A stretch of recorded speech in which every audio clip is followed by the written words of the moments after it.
Greetings, friends. It's me, Al, and I just wanted to come on and give some updates and some analysis of my spring show that I had here at Creek Road Pottery.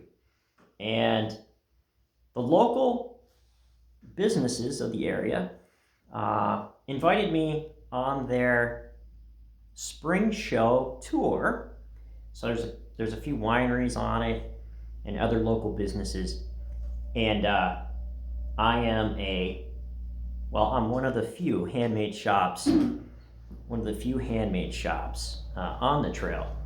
Um, so I think it's been 3 years now since I've been doing the spring show.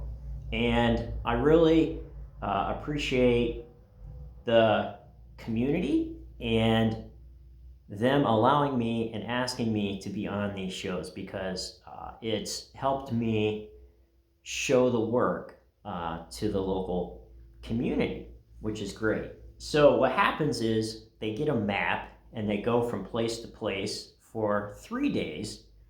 And if they get all the places signed off, they're entered into a grand prize where they can win. And shops each have drawings of their own, and we all put in for advertising together.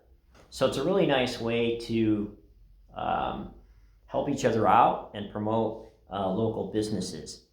I've been doing trails for probably about 5 years now. I've only been on this particular trail for the spring show for 3 years. I wanted to get a spring show because I find that the vacancy from the Christmas show to the summer shows was too long. And I ended up having this lull, right?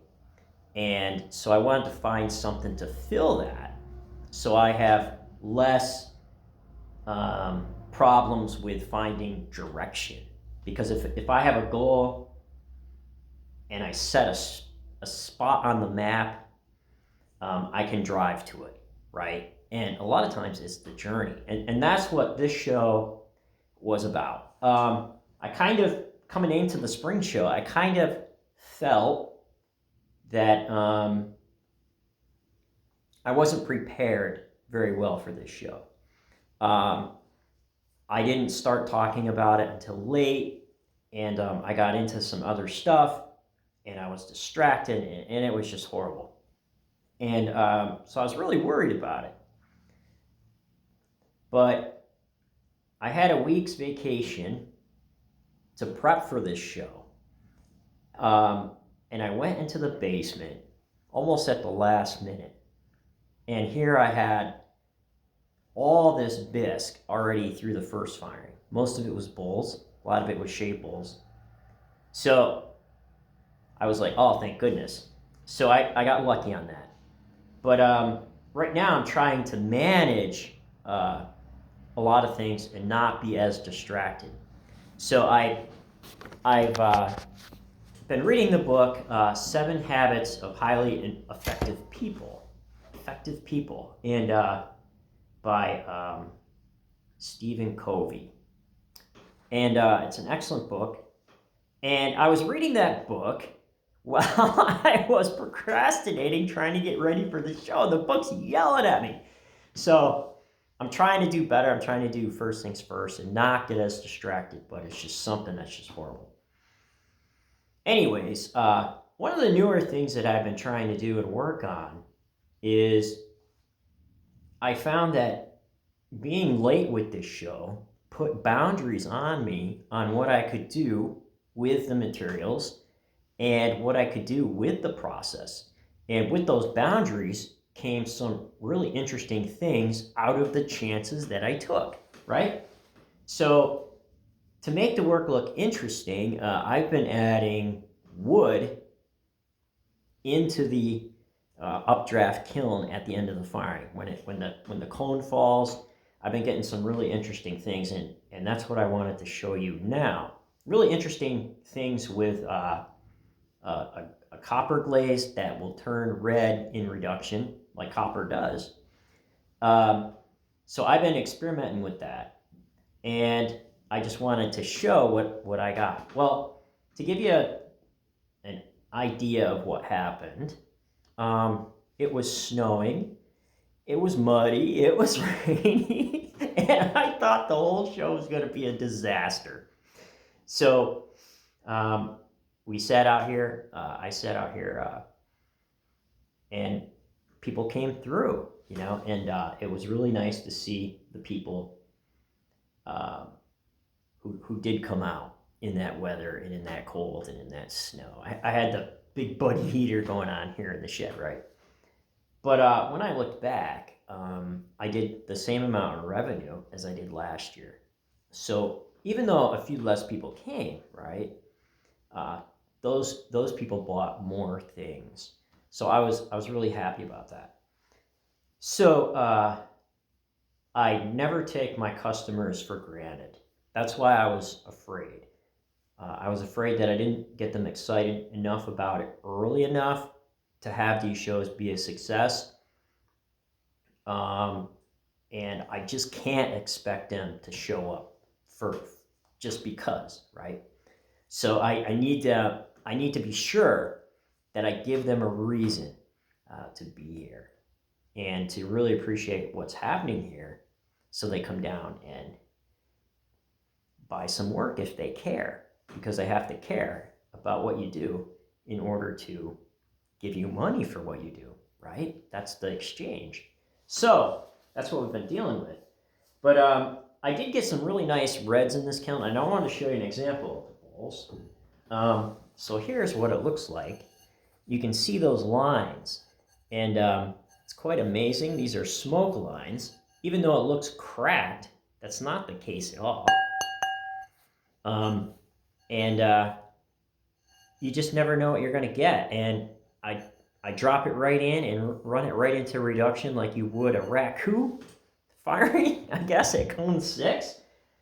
And you get some really amazing stuff happening. So here's the reds. And I'm really happy with this process, how it's turning out. And my big conflict now is, here's a shape bowl, right? My big conflict now is, because there's so much going on and so much to look at in these pieces, my problem now is maybe selling like gallery type pieces to the public for public prices. And that's okay, right? Because I'm learning. However,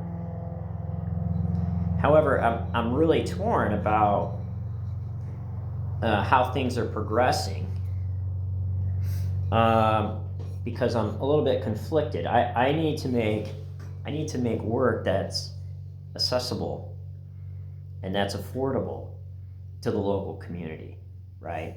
And I don't want to be excluding people. So I may need to run 2 lines of work, studio pots, for the gallery type environment and buying, and also for another line of pots that's more economic for my neighbor up the road, right? Who just wants a mug of coffee and he wants to buy it and support local at his local pottery. And so that's what I'm trying to work out. So other than that, oh, this came out nice. Look at that, right? Some nice reds. So then I got some nice blues. This is a blue I've been working with, Janet Coldcraft's Blue Dawn. I went from 5 grams of per 100 to 2.5. It's working great. And so this is a blue shape bowl. And also, I've been working with this root teal glaze.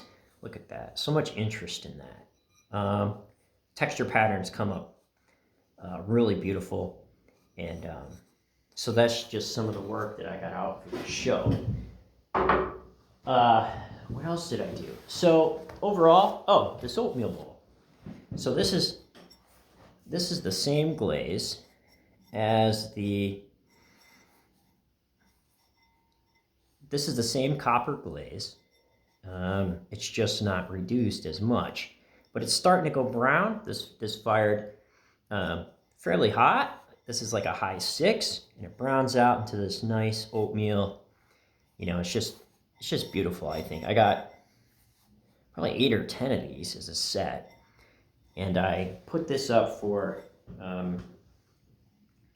the drawing. So the lucky winner won 4 of these soup bowls, and I need to deliver them. So that was kind of nice. So overall, a good show, and I was really happy. However, I need to get out in front of these shows because the artist is a big part of promoting and showing people what you do in a story-based, permission-based marketing environment, right? That's what I try to run here. I try to build community. I try to get people involved in what I do, find the people that care to buy the work that matters to them, and match that up. So it's very meaningful. I had some people bring some baked goods in. It's great. I give them a deal on some pots. They bring me baked goods, and nothing like it, friends. So this one lady, here's an example of a dish, pie dish. This is a shallower one, but one lady bought a deep dish, which was, I had a couple here that were a little bit deeper, and she made blueberry. she made this blueberry baked dish, and oh, it looks so good. She offered me a piece, but I wasn't able to work that out because I had something going on, right? But it was kind that she sent me a picture when she got home after baking it. So I just wanted to give an update there on where I was in the pottery, and hopefully there's a few things in there that you find helpful, and hopefully I can get a bunch more pots out like this. I kind of want to move towards large 10-pound, so large bowls, centerpiece bowls with this kind of element going on. Adding a lot of interest. You could sit and look for hours at this. That's